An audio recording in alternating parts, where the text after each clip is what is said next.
Ooh, that's a confirmation. What is good, everybody? It's Michelle at Divine's Purpose. Today, we are going to talk about the family healing and what the heck is going on in our energy. So, a lot of people are dealing with a lot of family traumas and a lot of wounds that are coming to surface. Why? Because it had to be. Part of our journey, my loves, is not to run away and avoid our family issues. It's to really realize the patterns and the forgiveness work that needs to occur through the motion of our lineage. It is contracted through the grand plan of things. So this is for those of you who need a little bit more of encouragement in regards to family healing.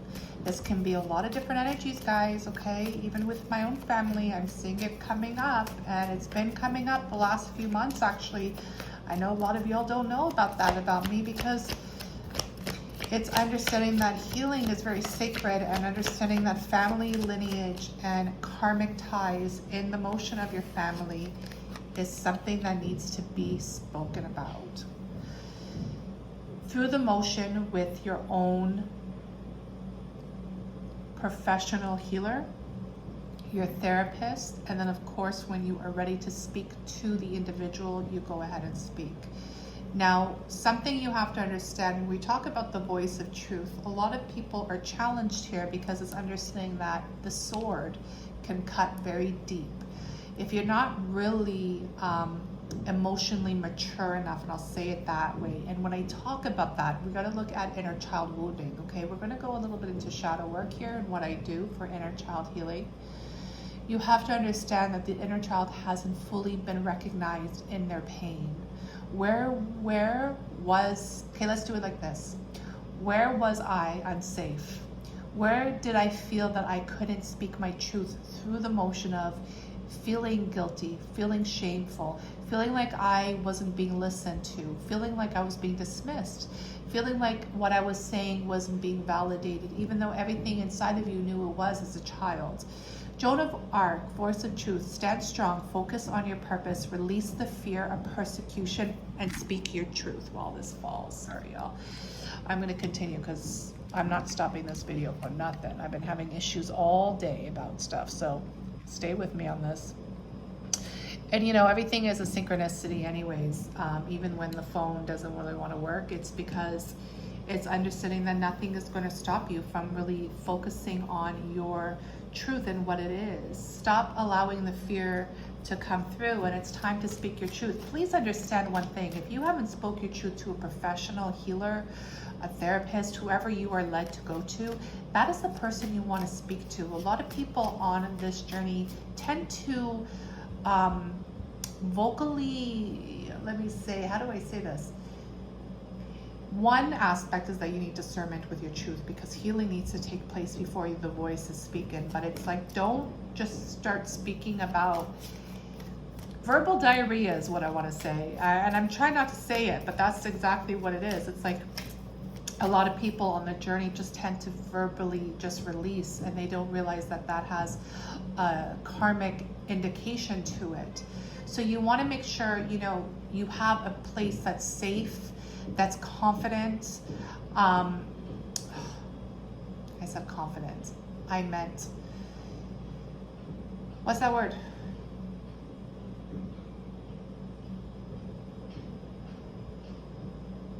I want to say sacred, but there's another word. I'm sorry, y'all. It's not coming to me. I know what it is though, but it's not coming out. Anyways, a place for safety that you can speak your truth with before you allow it to go out. Because the thing is, when you're actually healing, there's a lot of things that need to come out of your mouth that isn't your truth. You know why? Because it's not healed. So you're speaking through the motion of holy rage, anger, hurt, pain, and so forth. The thing is, when you really want to be standing strong in your persecution, you want to make sure you're healed. That's why it's so important to have someone to help you along and find your truth without the pain, without the fear. Okay, so we have communication again. You know, I do feel that there's going to be a lot more communication coming through this energy. And the thing is, guys, the truth will set you free, right? We always say this, the truth will set you free, but first it'll piss you off. But this is part of your soul expansion. This is a part of you understanding that this is your consciousness expanding. So for family healing and trauma, like I said to you, this is part of our soul's path. When you are ascending, you have to remember that not only you're here to heal yourself and save yourself, because people always like, save me. You're here to save yourself. But not only that, once you do your healing work, you're going to realize that your family is also going to start slowly awakening, because it is, I always call it the butterfly effect, but it is that effect that comes through transformation. Once you work on yourself, then it's time for you to understand that you're also here to help your family transform. Now, when I say that, you are not responsible for anybody else's healing except for yours. What do I mean by that? Is that you don't project your healing onto others. This is why I'm saying to you, you need a place of safety and sacrednicity, guys. Like a healer, someone you can trust, and you can really release that energy, what you've been holding on to since you were a kid. Confidentiality is what I was trying to say before, but confident came out because I can't even say the word. I want to use sacred. That's the word that's here. Safe. And then what you can do afterwards is understand if your family is now starting to awaken and ascend, then you can share that energy with them through the motion of having a conversation, because you have to understand, conversations are deeper than what most people think. You have to have much responsibility, much accountability, and maturity to have a conversation, because when you start talking to someone, you now are sharing the energy of, let's say, a higher conscious dialogue that someone may not be in the same energy field. So they're not understanding it. So they're still in victim mentality mode, right? So now you're projecting your higher dialogue towards them in a mature way, but they're not ready to receive it. See how there's no balance there? This is how we've been living our lives for thousands and thousands of years. We're all just projecting our bullshit on one another. So this is why the Great Awakening had to occur and this healing had to occur. Because the thing is, you also have to take accountability for the words that you're trying to say to someone who's not ready to pick it up. That's why there's boundaries that have to be placed. Now, please don't get me wrong, and I can say this right now as an example that came in today in my own energy field. If you spoke your truth for the first time and you've been holding it, congratulations. Like, I'm not saying, you shouldn't be speaking your truth. You should. You should stand strong in your conviction if you're going to do it. But remember, how the other person receives it, it's not really your responsibility to heal them. But if you are being triggered through the motion of guilt, shame, fear, etc., then you have to sit back and realize, okay, maybe I have more healing to do, and then perhaps moving forward, I will set more healthier boundaries with what I communicate and how I communicate, okay? Communication is an art form. I've been trying to master communication for years, as communication is very important to me personally. I really don't have much respect for someone who does not know how to communicate, as I've been silenced or, just dismissed. Let me say that garbage probably was treated better than I was at a point of my life and my journey. And it gave me a really good lesson of how communication is very important to humans and the interaction of this ascension mode, okay? So please understand that this is what this is about. To those of you who understand the family patterns of wounds, then you have to understand one thing and one thing only. It starts with you. And all you can do is really put love in the deep wounds that you have towards yourself and start using that energy through the motion of Ho'oponopono, forgiveness, because there are lots of layers when it comes to family traumas, family karmic cycles, and when you can't really speak your truth, a lot of people don't know how to even move about that, but I'm going to tell you one thing and one thing only here. Blood is not thicker than water. It's not. That's the human condition. Your soul has a print. It has a blueprint. It has a record. And the only one that you should really look and strive to communicate with is God. as hard as that is, I know, you know, it's like, I don't see God. I don't know what God is. I'm trying to learn what God is, but shit, like, you know, my father's here in my face all day, every day, just talking my ass off, but it doesn't work. So, you know, who is your father and who's your real father? That's really the big question. And are you ready to really come back to who you really are and who your real father is versus, you know, your human father? So I hope that resonates.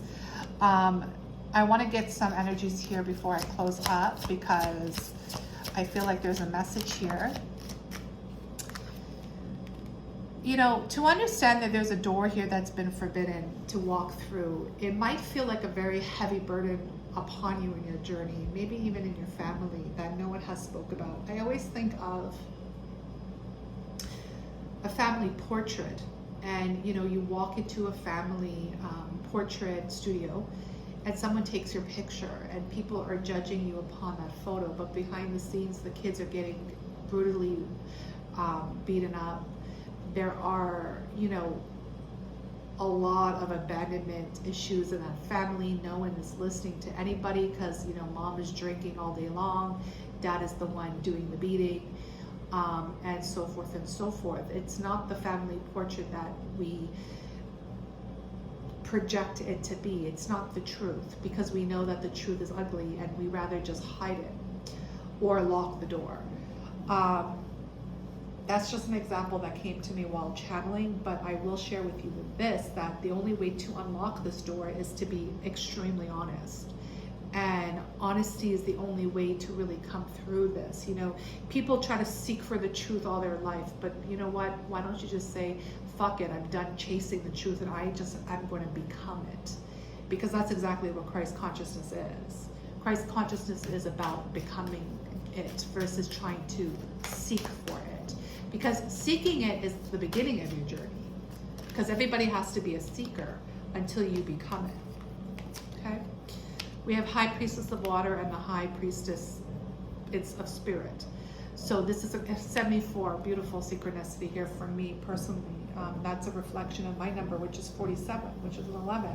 There's a lot of different meanings to 74 and 47. Please take it as it resonates to your journey.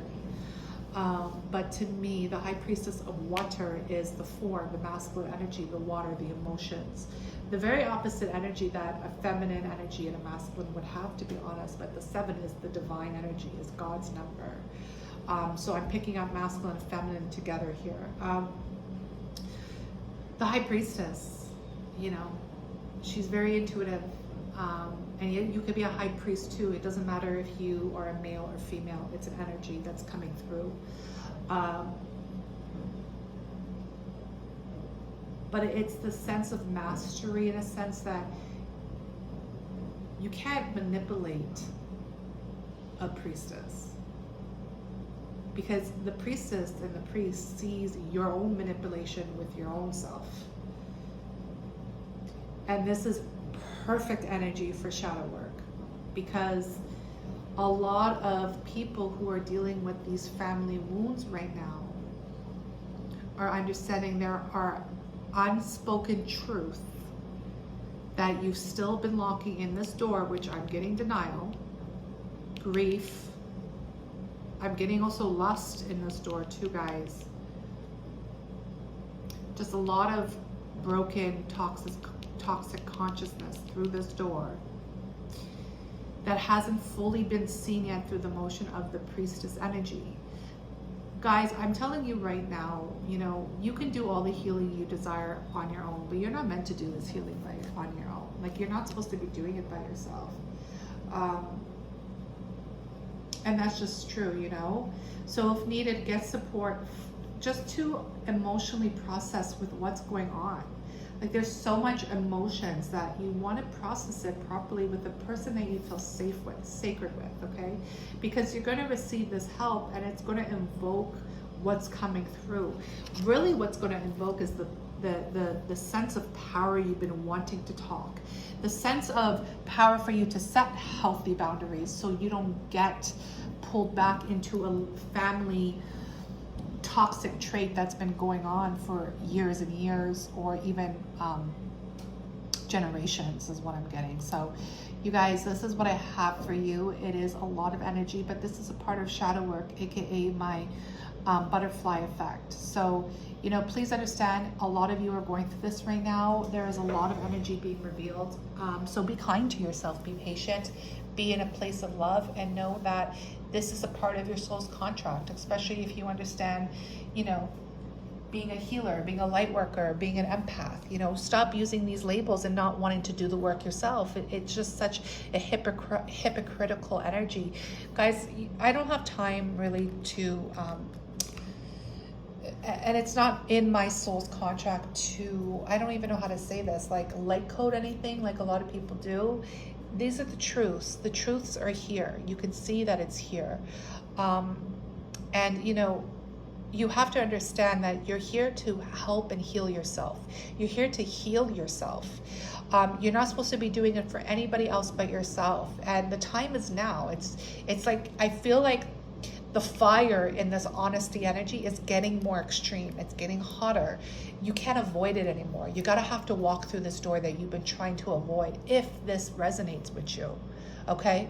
So just understand that sometimes, guys, the most love you can receive is the honest, most straight up, no chaser truth, because it's the one thing that somebody was not brave enough to say.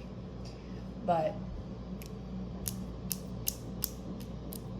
I sprinkle just courage, bravery, gang shit all up on this reading, because no matter what, only the truth shall set you free. So if you're looking for freedom, you better open that forbidden door and get someone to help you, because it's not going to be the easiest journey. But guess what? You got it, because your soul has signed up for this. Remember who you are, 74, 47. You're a priestess priest. You know this. Let's get it poppin'. I'll see you on the other side.